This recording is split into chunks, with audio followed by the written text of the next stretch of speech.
With any luck, you'll never need help from the Red Cross. But isn't it comforting to know they're there? And I bet you don't even know the half of what they do for Vermonters every day. Let's go fix that today on Across the Fence. Hello, Vermont. So here's something I didn't know. Summer is known as trauma season because with kids out of school and the great outdoors beckoning, injuries and blood transfusions inevitably rise. So what comes after trauma season? Fall blood drives. My guests today are here in part to talk about efforts to re-up Vermont's blood supply as we head into winter.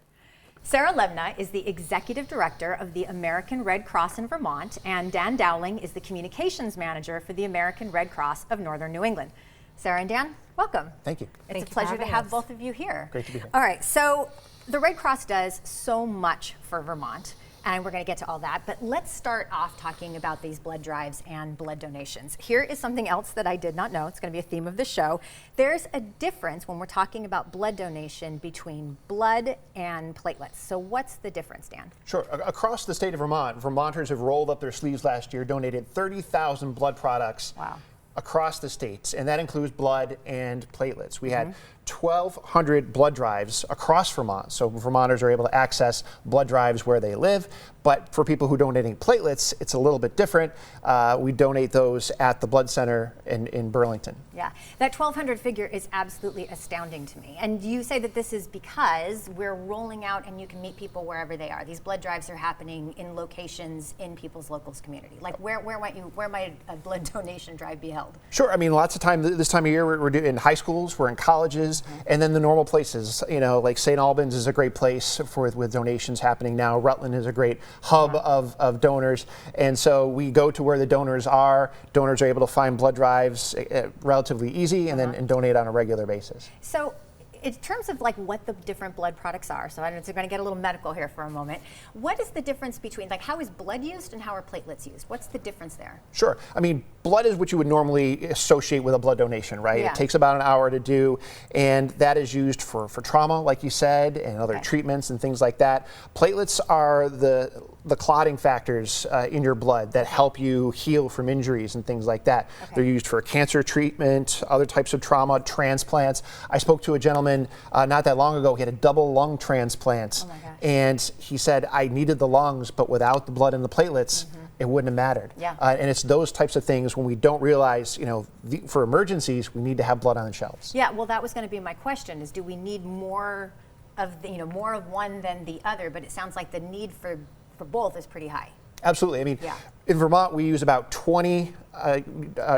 80 units a day to sustain hospitals. So it's important to have the blood on the shelves to make sure that when we need them for emergencies or for cancer patients or treatments, some patients might use dozens of units of blood at a given time.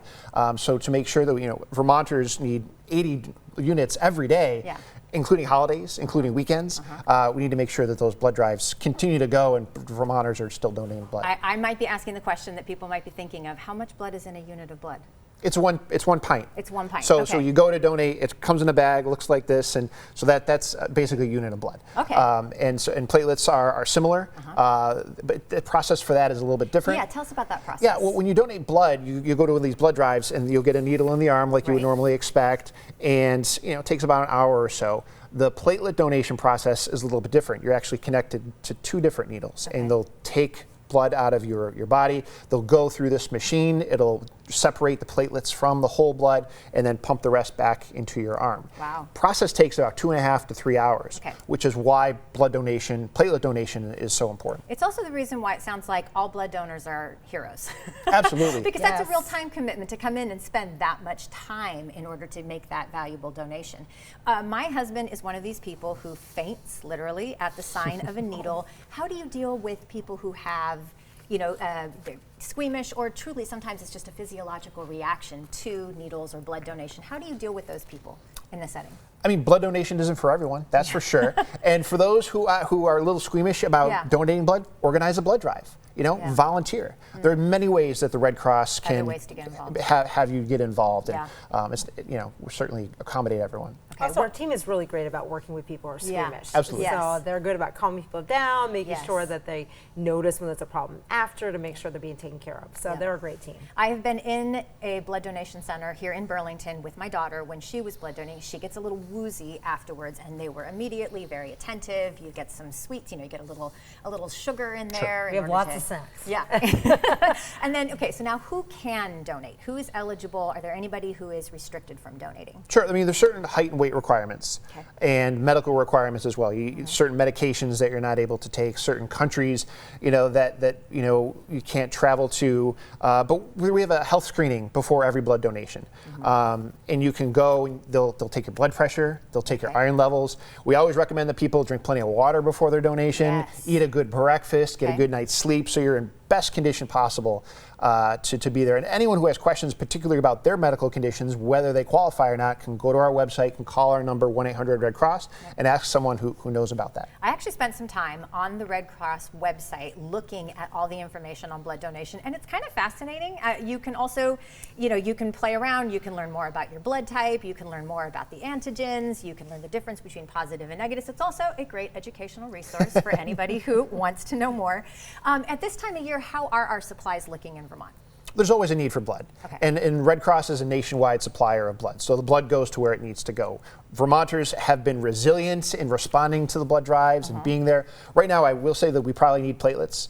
We could certainly use some more platelet donation. The shelf life of a platelets donation is about 5 days. So the person who gives platelets on Monday is going into a patient on Friday. So that's why we need to keep the supply going, and we have dedicated platelet donors who come in week after week and do that. And we, it's amazing to see their stories and to really celebrate what they do. Okay. Yeah. Again, complete total heroes. All right. So now let's shift gears because there are so many different things that the Red Cross does here in Vermont. October is also National Fire Prevention Month. Again, theme of the show, things Amy did not know. I did not know this. And the Red Cross is very involved. Can you tell us a little more, Sarah? Yeah, we definitely are. October, people are starting, it's getting chilly at night. They're turning on their fireplaces and their space heaters and their furnaces and their wood stoves. It's a good time to remember that we really need to be cautious about fires. The winters see a spike in fires, home fires. So now is the time to check that smoke alarm, make sure it's working. A working smoke alarm decreases your risk of death by 50%. Oh my gosh. Something as simple as that. Okay. Making sure you have an escape plan. So the Red Cross is dedicated to make sure that people aren't exposed to that kind of a risk just because they don't have a smoke alarm. So whether you can't afford one or whether you physically can't install it, you can go on the Red Cross website. You can request a free installation. A volunteer will go out, they'll schedule a time, and they'll install a free smoke alarm and help you know the fire risk and how best to escape your home. So it's a really great free service. And it's a great way to protect your family. Yeah, that's pretty amazing. And so how do they request this free smoke alarm? Go on the website? So go on the redcross.org/NNE website, go to the fire campaign, and you just put in your name and address and your phone number, and you'll be called, and they'll schedule a time. That's pretty amazing. Okay, and I actually do understand that the issue of fire safety is personal for you. Do you want to tell us a little bit about that? Yeah, it is. When I was 13, my house burned down. Wow. And it's traumatic. To this day, it's still traumatizing. 2 years after the fire, I would cry when I heard a fire truck. We lived in a duplex. Someone threw a tea kettle down the stairwell in between the two apartments, and the house just went up. I grabbed the family photo albums because my mom said the only thing she would miss would be the photo albums. My sister grabbed the dog, thankfully, and we got out, and the house was gone. It was that quick. And the next day there was a knock on the door at my grandmother's apartment, and it was Red Cross volunteers. I don't even know how they knew where we were. And it was a little gift bag of goodies like shampoo and toothpaste, but also gift cards so I could go and get school clothes and a backpack and have a new normal. But what was even more important, they kept calling to see how we were doing. Because when you go through a trauma, it's isolating. And to know that you're not alone and that someone's checking in to make sure you're okay really gives you the strength to kind of move to that next step. It was the first time I saw my dad cry. So it was very traumatic. And because of that, I'm very honored to be part of the Red Cross. Well, I'm coming from California, and so fires is something that unfortunately I have a lot of firsthand experience with, family members, friends, people who've lost homes, similar experiences. The Red Cross was there for them after the fact. Okay. Another form of disaster, because the Red Cross is who we think of in terms of disaster and emergency response. What is the Vermont doing to stay ready for disaster response? We had flooding 23, 24. We haven't had any this year. How do you stay ready in between disasters? Yeah, Vermont has seen its share of disasters, which is a new thing. We didn't used to have these back-to-back floods. 2023, 2024 record flooding. We had some regional flooding in 25 up in the Kingdom, but we're seeing drought. So it's been feast or famine. You know, somewhere in the middle would be great. So what we've been doing is really making sure we have the right supplies, the right volunteers, making sure they're trained in the right places. You know, I'm very proud that in 2024, when the governor asked for a shelter to be open, we opened in 6 minutes because we had the volunteers and supplies in the right place. 6 minutes, that's incredible. 6 minutes. Okay. So they are a very skilled, very dedicated team of volunteers. And so what we're doing now is training. So we work with towns, municipalities to do shelter fundamentals, because if a widespread disaster started, we couldn't open 10 shelters by ourselves. So making sure towns know how to do that. Offering Be Red Cross Ready classes so people know like how to protect themselves, their families, what they should have in their go kit, and what materials they need. All this takes a volunteer army. It does. Evidently. How does someone who wants to become involved with the Red Cross get involved? Yeah, so we have 285 volunteers. They are dedicated, but we need more. So you go to the redcross.org/NNE website. And there are tons of volunteer opportunities. And what I love is that there's something for everybody. Maybe you want to work from home. Maybe you want to go out in the community.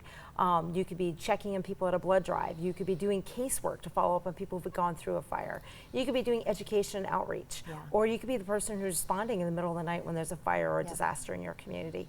So you go on our website, you fill out kind of your criteria about what interests you, and we find a good match. You know, our volunteer services department will work with you to find something that's a really good match that brings joy to you and helps your community. Are there parts of Vermont that need volunteers more than others? I mean, we need it everywhere. We need volunteers everywhere, but certain areas are always more of a challenge. The Northeast Kingdom is just such a broad geographic area. And having a volunteer drive an hour and a half for a disaster is a hardship. So we always need volunteers in the Kingdom. Also the southern part of the state, like Bennington, Brattleboro, we always need more volunteers. We have a lot of great volunteers, but they really need some help. Okay. You've heard it. This is time for you to start mobilizing the Army. Get involved, see what you can do. To learn more about volunteering and all the services of the Red Cross, including blood donation, emergency response training, and how to request a fire alarm installation, enter your zip code on the Red Cross website. That will get you to your local chapter. We know not everybody who's watching the show is in Vermont, so get your local chapter. So many incredibly valuable services provided every day by the Red Cross. Sarah and Dan, thank you so much for joining me. It's been wonderful to have you here. Thank you for having us. And as always, Vermont, thank you for learning and exploring with me today. And thanks to the team that makes Across the Fence possible. I'm Amy Finley. This is Across the Fence. Come back and let's learn and explore again tomorrow.